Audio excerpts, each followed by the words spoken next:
with the preliminary steps out of the way, we can get on to the next step. This is the Surefire flashlight that I want to get up and running properly. Bring it back to what it once was from an old CPF modder, candle power forums. Taking these things and turning them into something usable. The head, and I'm going to make a tail out of this fellow.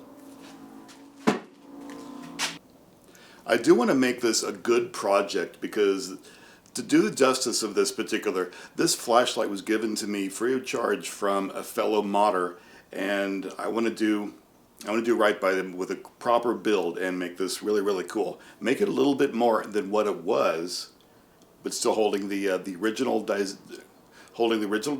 that McGizmo did a number of years ago. I don't even know how old. Probably in the 2000s, early 2000s. Let's see what we can do. Don McLish, also known as McGizmo, was already well established by the time I got into the flashlight world about 2009 roughly. So he must have started in the very late 90s. Best known for his titanium flashlights in various configurations, but also was a fanatical Surefire modifier, as we all were back in the day, because that was the awesome torch. I'm carrying on here with some final passes of the OD, taking this down to about 65 thousandths, a little bit thicker than I normally do, but I'm putting in some grooves towards the bezel, so I want to make sure these look nicely and it's nice and strong.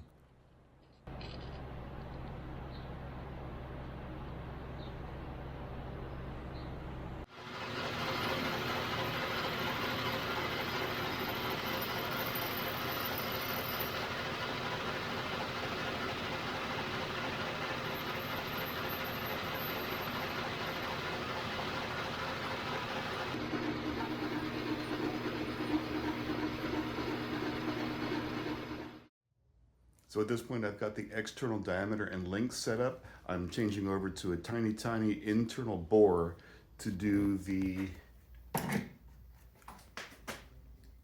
front lens.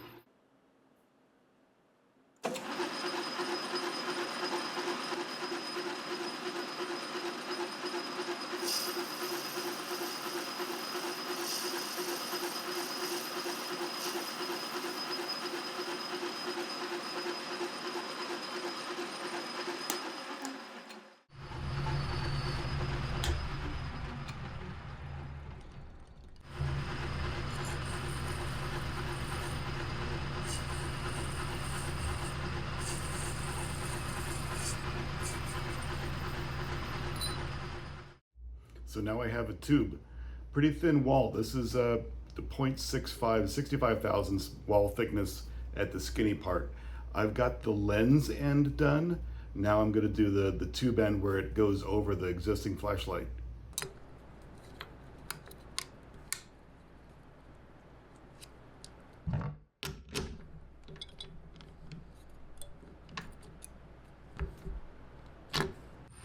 Here I'm sizing the ID to fit the diameter of the bezel. This is the change from the McGizmo design. He used a glass lens essentially right in the pill itself. I'm using a stock McGizmo ALIF head with the internals as well, so the longer surface area of the head will provide a better sliding action. That's the hope, at least. Well, that's better. That's better. I think actually the ring behind the bezel is just a little bit, it's like a thousandth or two thicker than the head itself, but it really is really close. I don't want to go too much. It's really, really close. I might just polish it and see what happens. But I think we're done with the depth. I like it. I'm making a small slider adjustment knob. This fixes the position of the bezel head on the flashlight. I made mine a lot smaller than the one that McGizmo did, and with a 440 thread holding it together. I didn't think it needed anything more.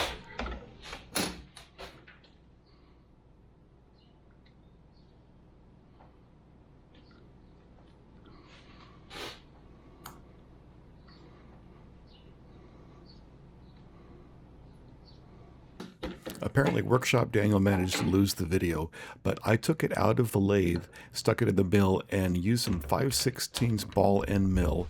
I think it's about 6.3, 6.7 millimeters. I put 4 grooves on it. It made sense to me because it's a 4 flats flashlight.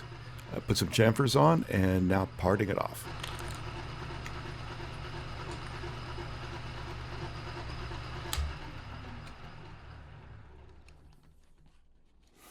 Look how cute that little guy is.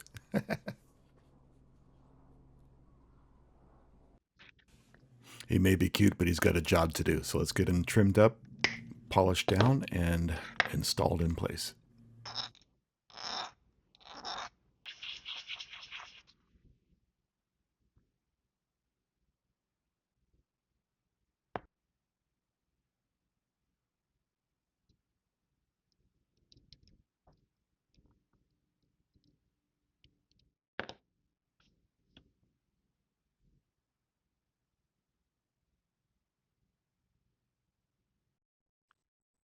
We have the hole in here. It is a 440 hole because this is so skinny. I wanted to have as many threads in there as possible.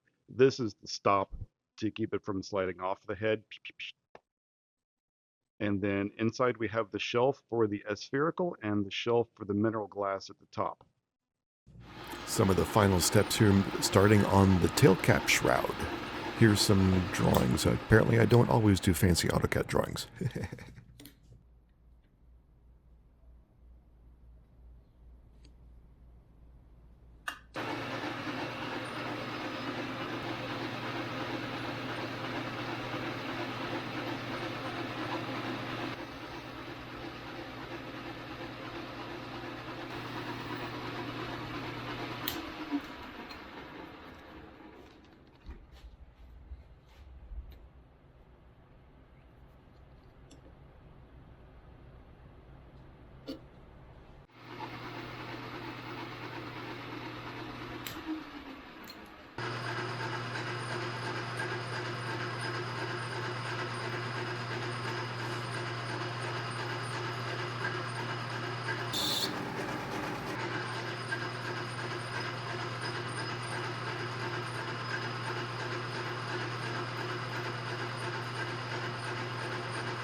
There we go.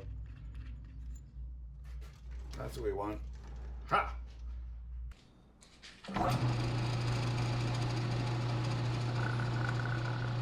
Putting a hole in. This is for the 632 threaded spot for the belt clip pin.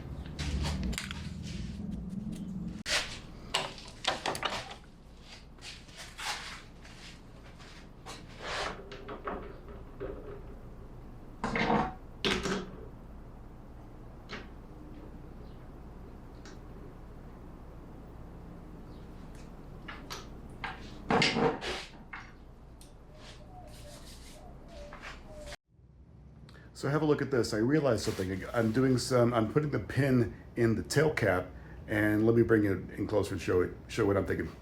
So everything is off here. Got the little base pin stuck in, so because I want to have the tail cap be able to tail stand, so this has to clear.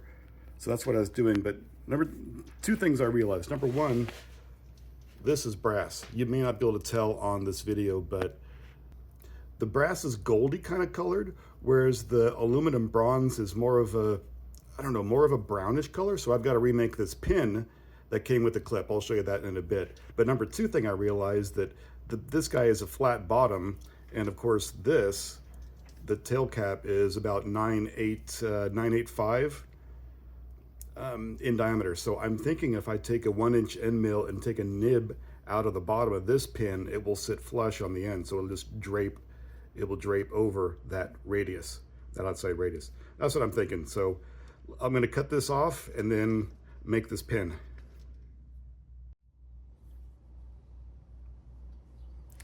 You didn't think I was going to leave this pin in, did you? That'd be weird. Here we go.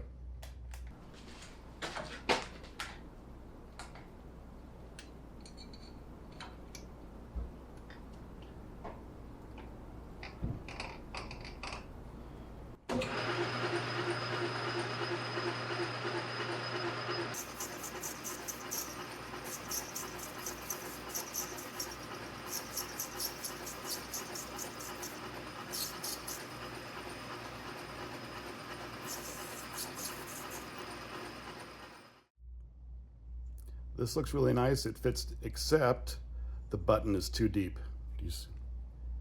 The button is too deep. So my thoughts of being able to tail stand, it's nice, but you're not gonna be able to reach the button. So I'm gonna have to cut this back a bit and chamfer this down really nice so you can be able to reach it. It's gonna have to be like a finger press to get it, but we're gonna make it happen. All right, more lathe work.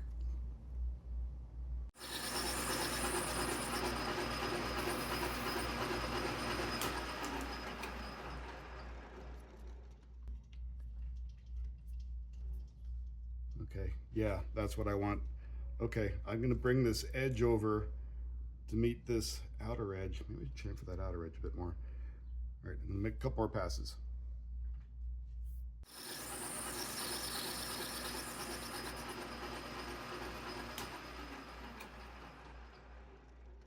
Oh yeah, that is right at the base of that screw hole. That is awesome. Okay.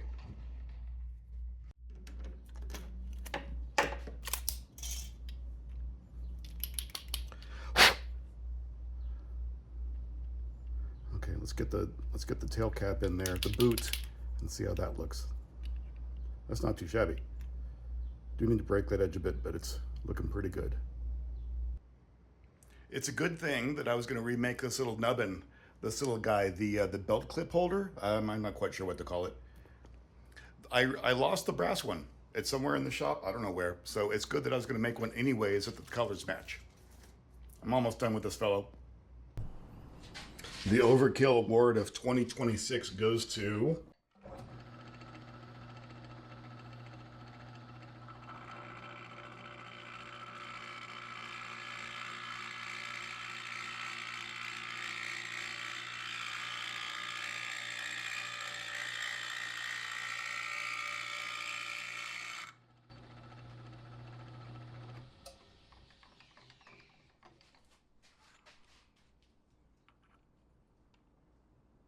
Yeah, pretty good.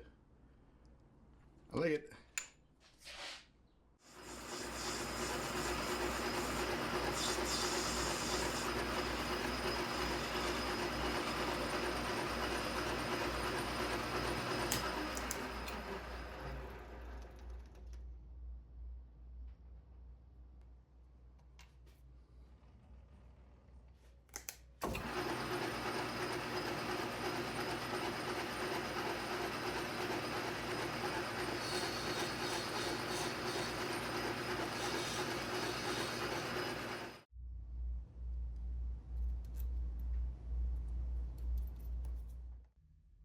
Hey, we've got all the components now. Let's see about putting this fellow together.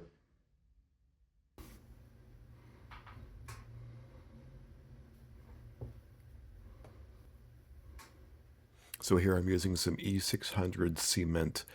For watch work, for watch crystals, they suggest something called GS cement, but it looked really similar, molecular to this one. So I'm just using this because I happen to have it, and more importantly, had a little applicator tip that I enjoyed.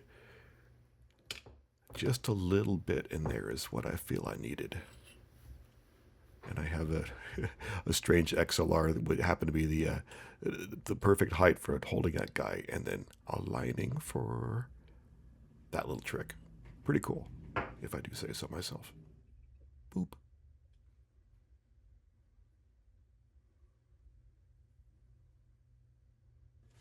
I did try to put just a little bit around the circumference of that shelf.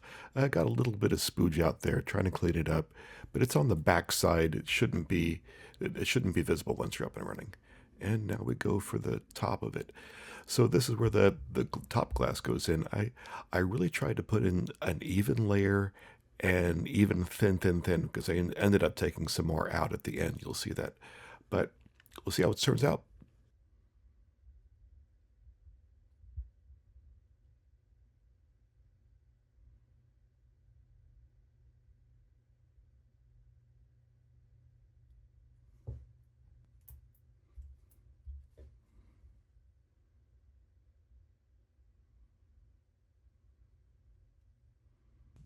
I was trying to leave just the lightest amount there just to hold that top glass in place. It doesn't need much. Once the glass was in place, though, it does look like I got the squishology a little bit miscalculated, because there is a little bit of spooge out. And there's not a darn thing I could do about it, short of taking it all apart and trying it again.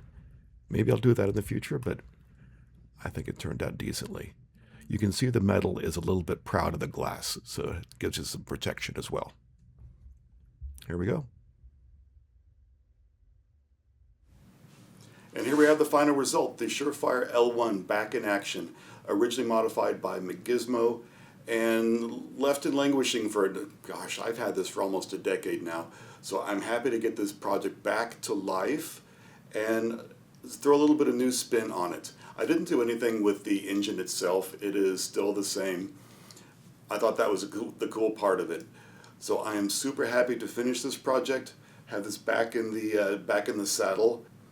And I'm really proud to work on this project and have a bit of a nod back to the old days of Candle Power forums and seeing what we could do with the flashlights we had on hand. So this was, for its time, was pretty cool what they did. The interesting thing, the belt clip, it used to have I think he originally did it at 1/4 because McGizmo liked to make flashlight modifications for his diving equipment. So the tailcap originally had a 1/4. This is a 632. I can always make a modified version for it. Put it on some lock line and hold it in position for a work light. Possibilities. But for as it is right now, this is done and back in the stable. So thank you so much for watching. Man, somebody left my workbench a terrible mess. Yeesh.